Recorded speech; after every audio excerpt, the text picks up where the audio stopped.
যে ইসলামপন্থীদের মধ্যে এই দেশকে নেতৃত্ব দেওয়ার মতো একটা যোগ্যতা আলহামদুলিল্লাহ বাংলাদেশ জামায়াত ইসলামী ইতিমধ্যে পদার্পণ করেছে। তা আমি মনে করি আল্লাহ আমাকে যতটুকু জ্ঞান এবং যোগ্যতা দান করেছেন, আমি যদি এই সংগঠনকে শক্তিশালী করি এবং আমার জ্ঞানকে এখানে কাজে লাগাই, ইনশাআল্লাহ বৃহৎ পরিসরে জাতিকে ভালো কিছু দেওয়া সম্ভব।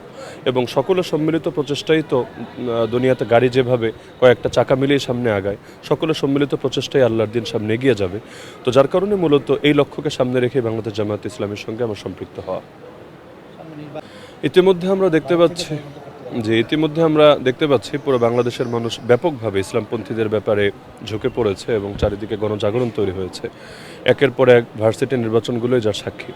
যার কারণে ইতিমধ্যে আমরা দেখতে পাচ্ছি যে ভার্সিটি নির্বাচন কোনোটাকে পিছিয়ে দেওয়ার জন্য রিট করে এবং বিভিন্নভাবে ষড়যন্ত্রের অপচেষ্টা করা হয়েছে।